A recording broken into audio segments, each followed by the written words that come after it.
Hello fifth class, welcome to the online classes presented by AMM public school. आज आपका EVS का turn है, तो निकालिए अपनी ईवीएस की बुक आर एनवायरमेंट।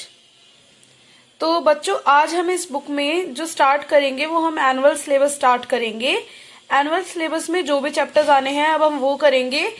पीछे जो वर्क किया उसके बाद अब हम ये स्टार्ट करने वाले हैं, तो ये काम आप दोबारा से एकदम रिफ्रेश तरीके से स्टार्ट करेंगे। सबसे पहले जब आप इस ईवीएस के क्वेश्चन आंसर्स अपनी नोटबुक में करेंगे तो पहले आप डेट डालेंगे, देन हम वहां पर चैप्टर का नंबर, चैप्टर का नेम लिखेंगे आप, और उसके बाद आप क्वेश्चन आंसर्स करना स्टार्ट करेंगे।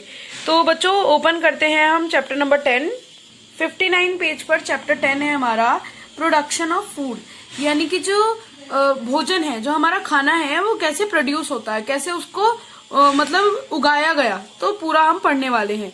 जो खाना है हमारा बच्चों, वो बहुत जरूरी होता है हमारी लाइफ के लिए। तो कैसे वो फील्ड से, खेतों से हमारी प्लेट तक पहुंचता है खाना, उसके पीछे बहुत लंबी स्टोरी होती है। तो आज हम उस स्टोरी को थोड़ा मतलब पढ़ने वाले हैं। सबसे पहले है फार्मिंग, मतलब खेती। जो हमारे इंडिया में आधी से ज्यादा 3/4 जो पॉपुलेशन है वो एग्रीकल्चर पर डिपेंडेंट है। एग्रीकल्चर मतलब खेती बाड़ी पर वो डिपेंडेंट है। मतलब लोग या तो दो तरीके की फार्मिंग कर सकते हैं, या तो कमर्शियल फार्मिंग या सब्सिस्टेंस फार्मिंग। तो कमर्शियल फार्मिंग में क्या है, हम बहुत ज्यादा लैंड पर कोई भी क्रॉप उगाएंगे और उसको प्रॉफिट के लिए मार्केट में सेल करेंगे। जो सब्सिस्टेंस फार्मिंग है, इसमें क्या है, जो छोटे छोटे किसान होते हैं वो छोटे से टुकड़े पर जमीन के अपनी कुछ फसल मतलब उगाते हैं और अपने पर्सनल यूज के लिए उसे यूज कर लेते हैं। सीजनल माइग्रेशन, सब्सिस्टेंस फार्मिंग के लिए जो किसान होता है वो मतलब बारिश पर डिपेंड होता है, तबकि जो इंडिया में बारिश है वो बहुत कम पाई जाती है। तो इसी वजह से मतलब एक पर्टिकुलर सीजन में ही एक क्रॉप ग्रो कराते हैं जो सब्सिस्टेंस फार्मर्स होते हैं, और इसलिए वो करते हैं सीजनल माइग्रेशन। मतलब एक पर्टिकुलर टाइम के बाद जब वो अपने फील्ड पर आते हैं तो उसे बोलते हैं सीजनल माइग्रेशन। अब पहले अलग टेक्निक्स थी फार्मिंग के लिए, अब टेक्निक्स में कुछ एडवांसमेंट आया है जिससे कि जो हमारी फार्मिंग है वो इजी बन गई है।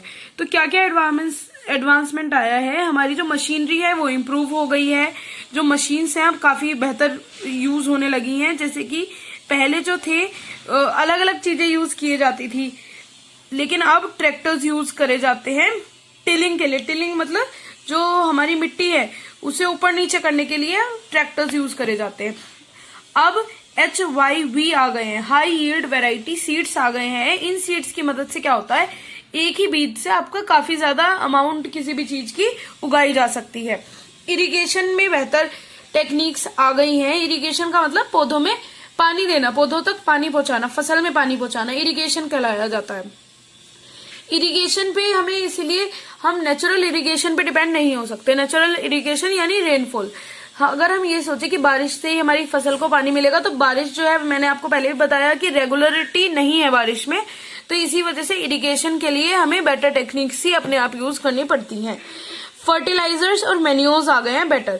फर्टिलाइजर्स क्या होते हैं, हमारी जो फसल होती है उसे उगने के लिए कुछ न्यूट्रिएंट्स की जरूरत होती है, और वो न्यूट्रिएंट्स उससे सॉइल से मिलते हैं। तो सॉइल में ऐसे न्यूट्रिएंट्स पहुंचाना जिनकी हमारी फसल को जरूरत है, तो वो जो न्यूट्रिएंट्स का पूरा मतलब होता है सब कुछ, उसे हम फर्टिलाइजर्स कहते हैं।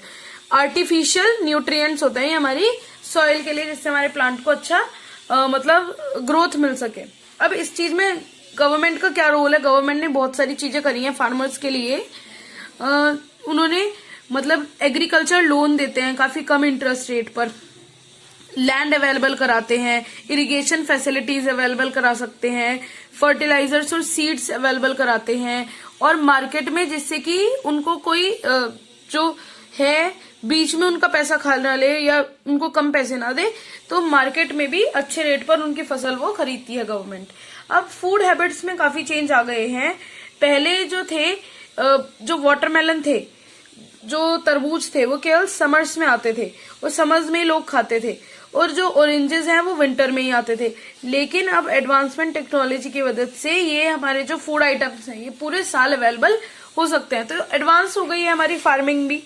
काफी नई क्रॉप्स भी इंट्रोड्यूस हुई हैं, जैसे कि कीवी है, ड्रैगन फ्रूट है, और सीडलेस ग्रेप्स हैं, बिना बीज के जो ग्रेप्स होते हैं। तो काफी सारी चीजें इंप्रूव हो गई हैं टाइम के साथ। स्टोरेज और प्रिजर्वेशन में भी एडवांसमेंट आया है। स्टोरेज और प्रिजर्वेशन मतलब उसे रख रखाव में। अब हम चीज को मतलब काफी लंबे टाइम तक स्टोर कर सकते हैं आसानी से, बिना ये सोचे कि चीज हमारी स्पॉइल हो जाएगी। फूड प्रोसेसिंग इंडस्ट्री में इंक्रीज हो गया है, यानी कि मतलब उसको फूड को प्रोसेस करके उसके अंदर केमिकल्स वगैरह ट्रीट करके उसको फिर उसको मार्केट में लाया जाता है। तो ये इंडस्ट्रीज हमारे आज के टाइम में बढ़ रही हैं। इंडिया में अलग अलग जगह अलग अलग चीजें खाई जाती हैं, ये आपको पता होनी चाहिए और ये आपके लिए क्वेश्चन भी बन सकता है। हम आपको डिश का नेम दे देंगे और आपको बताना होगा कि वो डिश कहाँ, कौन से स्टेट में पॉपुलर है, कौन से स्टेट की नेटिव है, कहाँ उसे मेनली खाया जाता है। तो बच्चों आपका चैप्टर यहीं फिनिश होता है। एक्सरसाइजेस आपको सेंड की जाएगी, गिव रीजंस और क्वेश्चन आंसर्स आपको नोटबुक में करने हैं। मिलते हैं आगे की वीडियो में आगे के चैप्टर्स के साथ। Thank you.